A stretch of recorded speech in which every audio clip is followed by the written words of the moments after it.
एकदम बसली मस्त मस्त काशीत काहीच ठेवू नका मस्त बसले. तुम्ही नव्हते का कोणी कोर्टामध्ये? बाहेर आम्हाला बाहेर दरवाजाच्या आतमध्ये येऊ दिलं नव्हतं. दरवाजाला होतो ऐकू येत होतं ना? ऐकू थोडं थोडं. मला आवाज पण मोठा नाही ऐकू असेल. प्रवेश दिला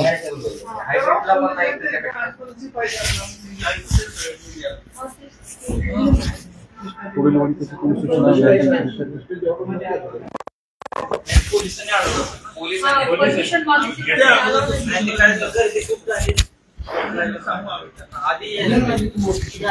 गर्दी झाली की सगळ्यांना सोडतात, फक्त पत्रकार थांबवतात.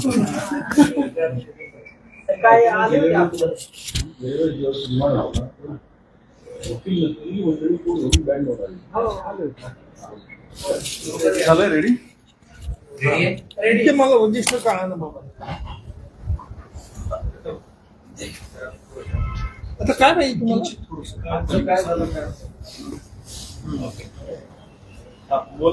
बरोबर आहे का फ्रेंड? तुम्ही लाईव्ह घेता? लाईव्ह आहे सगळ्यांचं. तर देर व खालचं रजिस्टर लवकर. बहुचर्चित मत्सा गावचे सरपंच संतोष देशमुख यांच्या खटल्याची सुनावणी सरकार पक्षातर्फे आज आम्ही सुरू केली.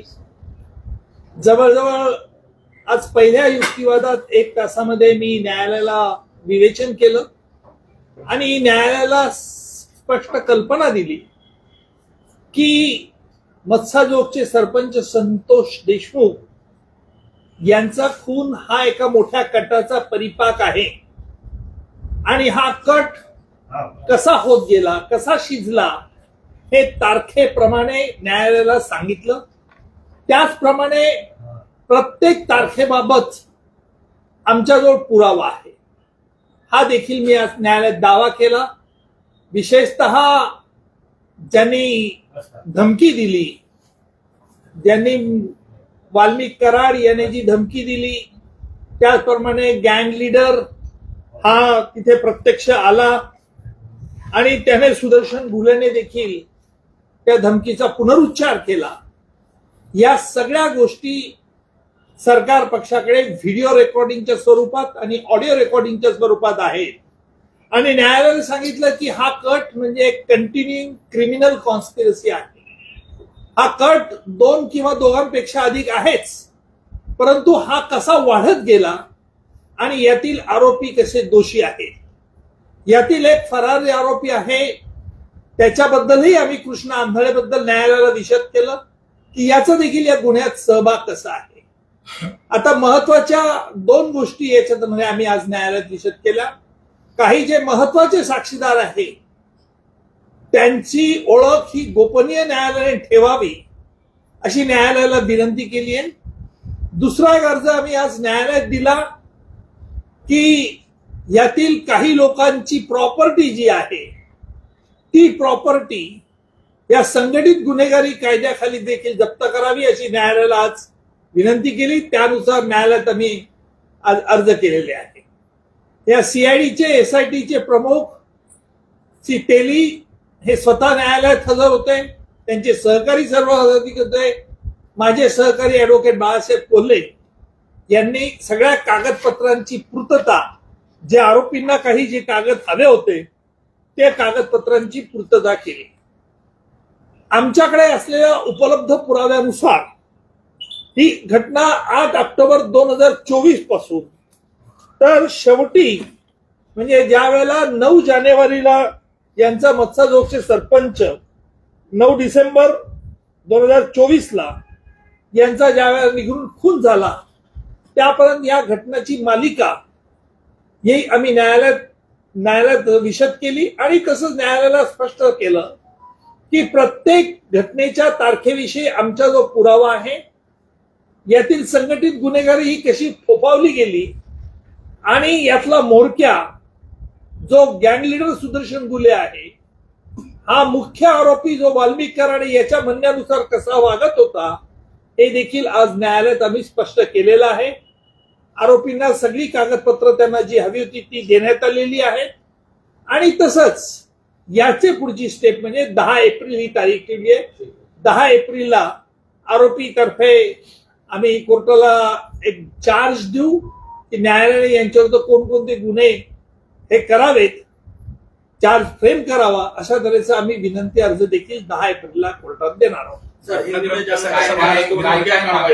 काय कागदपत्रांची मागणी केली होती आरोपीच्या वकिलांनी ज्या कागदपत्रांवरती सरकार पक्षाची भिस्त होती, विशेषतः सीसीटीव्ही फुटेज, त्याचप्रमाणे सीडीआर्स, त्याचप्रमाणे या आरोपींची जी गोपनीय मीटिंग जी झाली, जी 7 डिसेंबर 2024ला, आणि त्याचप्रमाणे ही जी मीटिंग झाली त्याप्रमाणे हॉटेलच्या तिथे जे एकत्र भेटले होते त्या संदर्भातले सगळे कागदपत्रांचं मागणी त्यांनी मागितली होती. त्याप्रमाणे मागणी, त्याचप्रमाणे यांनी प्रत्यक्ष ती अबादा कंपनी जी आहे, या अबादा कंपनीच्या अधिकाऱ्यांना जी धमकी दिली होती, ती धमकीचे ऑडिओ कॉल्स, ऑडिओ रेकॉर्डिंग हे सुद्धा न्यायालयात आम्ही हजर केले आहे. अबादा कंपनी ही मत्स्यजोग पासून साधारणतः 1.5 किलोमीटर अंतरावरती आहे आणि या कंपनीने जवळजवळ 30 एकर ही मत्स्यजोग मधील जमीन संपादित केलेली आहे.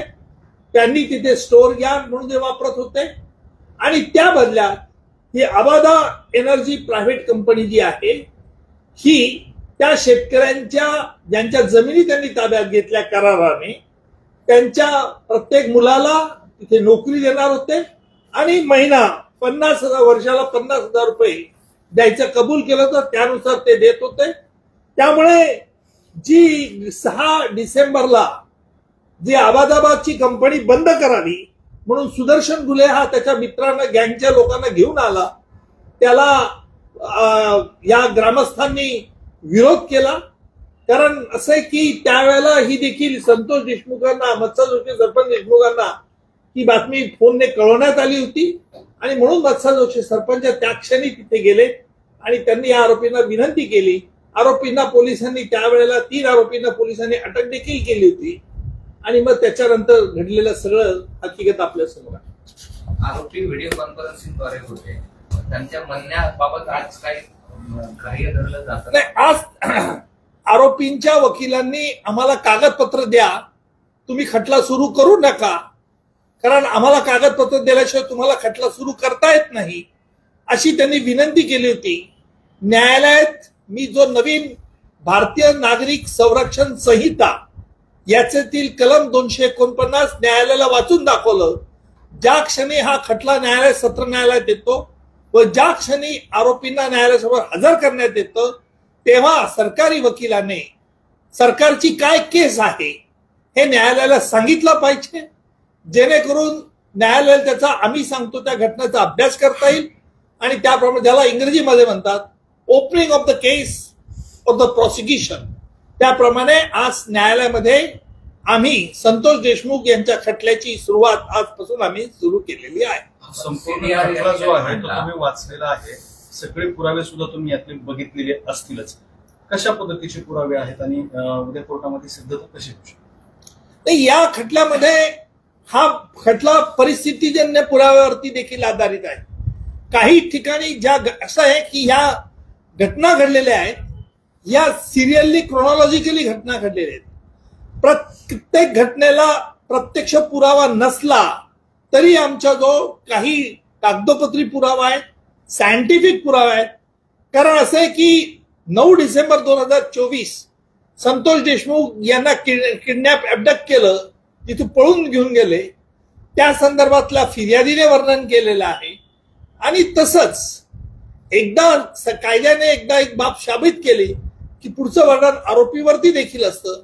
म्हणून हा खटला प्रामुख्याने 2 गोष्टीवरती अवलंबून आहे: प्रत्यक्षदर्शी साक्षीदार आणि परिस्थितीजन्य पुरावा. मनुष्य खोटं बोलू शकतो, परंतु परिस्थितीजन्य पुरावा हा कधी खोटं बोलत नाही. त्यामुळे आमच्या दृष्टीने एसआयटीने केलेला तपास, त्या अनुषंगाने गोळा केलेले पुरावे हे अतिशय चांगले केलेले आहेत. अर्थात न्यायालयात हे खटला जेव्हा सुरू होईल तेव्हा पुढे बघितलं. CDR त्या बाबत दिलेल्या आहेत असं पण सांगितलं. यातनं या सगळ्या घटनेचा संबंध जुळतो का तो कसा फार मोठे आर्ग्युमेंटच्या लायक सर हिंदी में जानना चाहेंगे आज कोर्ट में कार्रवाई क्या होगी? इंडियाला कोण बघतं नाही, लावतात का त्यांना? हा? INS बनवलं स्कूल बी आज तुम्ही कोर्टामध्ये जो काही घटनाक्रम वगैरे जसं मानला तसं थोडक्यात सांगितलं तर ते लोकांना ऐकणाऱ्यांना ती घटनाक्रम अरे एवढं ऐकणार आहे का चॅनलवाले? लोक इंटरेस्टेड क्युरियोसिटी वाले ऐकतात युट्यूबला टाकतात त्याच्यामुळे मला घटना तुम्ही सांगा ऐकतात सगळं काय झालंय नेमकं ऐकतात. हा ठीक आहे. आज पहिली घटना जी आम्ही सांगितली ती न्यायालयामध्ये जवळजवळ 8 ऑक्टोबर 2024 पासून सुरू झालं. आमच्याजवळ असलेल्या उपलब्ध पुराव्यानुसार जो जगमित्र ऑफिस म्हणून जे आहे परळीला, जिथे वाल्मिक कराड आणि त्याचप्रमाणे विष्णू चाटे यांची बैठक झाली. या बैठकीत त्यांनी अबादा कंपनीकडून 2 कोटी रुपयाची खंडणी मागण्याचं निश्चित केलं आणि अबादी कंपनीच्या अधिकाऱ्याला जो land acquisition officer Shivaji Thopte याला बोलवण्यात आलं. त्याप्रमाणे शिवाजी थोपटे 7 वाजता जाऊन त्यांना भेटले. 7 वाजता भेटल्यानंतर तिथे आरोपी वाल्मिक कराडने त्यांना धमकी दिली आणि धमकी दिली, सांगितले की तुम्ही 2 कोटीचं खंडणी द्या किंवा कंपनीचं कामकाज बंद करा. अशा रीतीचं या संदर्भात आमच्याकडे पुरावा उपलब्ध आहे. त्याप्रमाणे 9 ऑक्टोबर दुसऱ्याच दिवशी म्हणजे 8 ऑक्टोबर नंतर 9 ऑक्टोबरला थोपटेने लगेच आपल्या वरिष्ठांना कळवलं, दिल्लीला कळवलं. दिल्लीच्या अधिकाऱ्यांनी सांगितलं तुम्ही पोलीस तक्रार करू नका, कारण ही जी लोक धमकी देणारे आहेत ही फार मोठी लोक आहेत, तुम्ही काही तक्रार करू नका. त्याप्रमाणे पोलिसात तक्रार करण्यात आली नाही. नंतर 26 नोव्हेंबर 2024 ला सुदर्शन घुले हा फॅक्टरी तिथे गेला. साधारण सकाळी 11:30 वाजता कंपनीच्या इथे गेला आणि कंपनीच्या शिवाजी थोपटेंना पुन्हा धमकी दिली की तुम्ही खंडणी द्या नाही आणि ज्याप्रमाणे तुम्हाला वाल्मिक कराडने सांगितलेलं आहे त्याप्रमाणे करा, नाही केलं तर तुम्हाला पुढे कामकाज करता येणार नाही. बीड जिल्ह्यात तुमचं आम्ही कुठेही काम होऊ देणार नाही. याच्याकरता आमच्या जो CDR आहेत आणि सगळे मोबाईल फोनचं आहे. नंतर 26 नंतर 29 नोव्हेंबर ही महत्वाची आहे. वाल्मिक कराडने सुनील शिंदेला बोलवलं, सुनील शिंदेला फोन केला. वाल्मिक कराडने 29 नोव्हेंबरला सकाळी 11:30 वाजता फोन केला. त्यावेळेला त्याने फोन विष्णू चाटेचा वापरला होता आणि तिथे धमकी दिली होती. सुदैवाने सुनील शिंदेने हा फोन स्पीकरवरती ठेवला, त्याच्यामुळे शिवाजी थोपटेने ती धमकी ऐकली आणि हे सगळं जे आहे हे कॉल रेकॉर्डिंग केलेलं आहे. सुनील शिंदेने हे कॉल रेकॉर्डिंग केले. ते मोबाईल फोन आम्ही रासायनिक तज्ञाकडे तपासणीला पाठवले. त्याचा अहवाल आल्यावरती आणि याचप्रमाणे वाल्मिक कराडचे आवाज आम्ही तिथे पोलिसांनी CID वाले रेकॉर्ड केले. अशा तऱ्हेची या घटना आहे. नंतर पुढची तारीख त्या पुन्हा त्याच तारखेला 29 नोव्हेंबरला दुपारी 1 वाजता परत सुदर्शन गुले गेला फॅक्टरी आणि पुन्हा त्याने धमकी दिली की वाल्मिक कराड सांगतोय त्याप्रमाणे वागा, नाही तर तुम्हाला परिणामाला सामोरं जावं लागेल. आता याचं व्हिडिओ रेकॉर्डिंग केलेलं आहे. हे सगळे पुरावे आज आमच्या जो उपलब्ध आहेत. 6 डिसेंबरला आहे. नंतर 6 डिसेंबरला नंतर पोलीस तिथे आले होते. पोलिसांनी ऑन द स्पॉट केस पोलिसांनी पकडलं. 3 आरोपींना पकडलं होतं. त्यामुळे हा सुदर्शन गुले नंतर बाकीचे 2 आरोपी होते यांना पकडलं आणि पोलीस स्टेशनला फिर्याद दिली. नंतर 7 डिसेंबर, 8 डिसेंबर आणि 9 डिसेंबर या सगळ्या घटनाक्रम जर आपण बघितला तर ह्या लागोपाठ एकाला एक अनुसरून घडलेल्या आहे आणि म्हणून ही कंटिन्युइंग क्रिमिनल कॉन्स्पिरसी आहे असा आमचा दावा आहे. पण त्या घटनेमध्ये प्रत्यक्षात इथं संतोष देशमुख यांची हत्या झाली तर त्याचे काही फोटो काढलेले आहेत, व्हिडिओ काढलेले आहेत जे सोशल मीडियावरती त्याचे स्क्रीनशॉट समोर आले होते. तर हे व्हिडिओ फोटोज तुम्ही पाहिलात का? त्याच्यातली क्रूरता कशी आहे? सर हिंदी में जानना चाहेंगे आज कोर्ट की कार्रवाई क्या होगी? आज कोर्ट के सामने हमने आज संतोष देशमुख जो मत्सा गांव के सरपंच है उनकी केस के बारे में हमने कोर्ट को जानकारी दी और कोर्ट को हमने ये कहा कि कानून के मुताबिक जो नया कानून आया है भारतीय नागरिक संरक्षण संहिता, इसके मुताबिक हम कोर्ट को अवगत करना चाहते हैं कि आरोप अभियुक्तों के खिलाफ क्या सबूत है और किस प्रकार वो सबूत गुनाह होता है उससे, और दूसरी बात अहम बात कि हम किस प्रकार से कोर्ट के सामने ये जो सबूत है वो कैसे पेश करेंगे और किस प्रकार अभियुक्तों ने गुनाह किया है, इसके बारे में हम कोर्ट को सामने दलील पेश करेंगे। ये कोर्ट को कहा, कोर्ट को हमने शुरुआत से ये जो साजिश थी, साजिश यानी पहले खंडनी की साजिश थी, खंडनी के साजिश में मत्सा गांव के सरपंच जो संतोष देशमुख है, इन्होंने बीच में उनको अपोज किया, इसलिए इनको गुस्सा कैसे हो, और ये गुस्सा इनके काबुल में नहीं रहा और इसलिए उन्होंने इनका किस बेरहमी से मारा, ये कोर्ट को हमने आज पेश किया।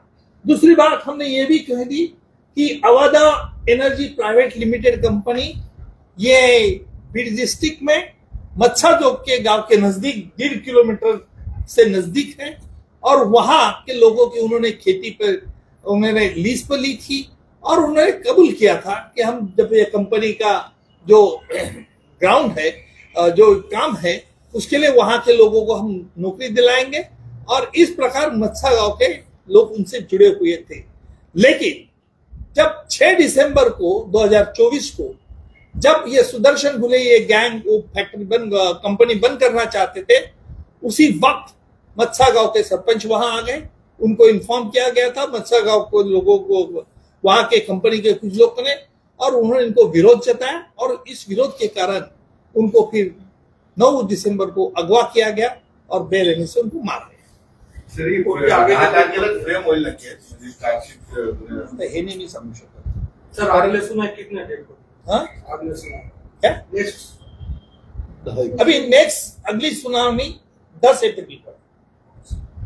जमदत प्रश्न म्हणजे ह्या सगळ्या प्रकरणामध्ये ऑन रेकॉर्ड या सगळ्या प्रकरणाची सुनावणी वगैरे होऊन प्रत्यक्ष निकाल लागून आरोपीला शिक्षा होईपर्यंतचा कालावधी किती लागू शकतो? सांगू नाही शकत तेव्हा आरोपी आता काय हातखंडे वापरतील, फास्ट ट्रॅकला सर, फास्ट ट्रॅकला गेली का जायची मारली तुम्हाला जे पटेल ते टाका। मी फास्ट ट्रॅक वरती सुरू केली ना मी आज केस, नाही तर मग फक्त आज डॉक्युमेंट वरती राहिले असते, ते घेऊ नका रे बाबा रेकॉर्डिंग चालेल। दुसरा एक प्रश्न आहे या सगळ्या ह्याच्या व्यतिरिक्त बंद करा। कुणाल कामरा प्रकरणात हक्कभंग आणला कोर्टात दाद मागता येते का, हा एक प्रश्न आहे। जनरल रेकॉर्ड कसं हक्कभंगाचं प्रकरण कोर्टात जाता येतं का? मी काही बोलतो याच्यावर लिगल बोललोय ना, पण ते परत राजकीय करतील आपण, हा मग याचा सिरियसनेस निघून जातो या मॅटर।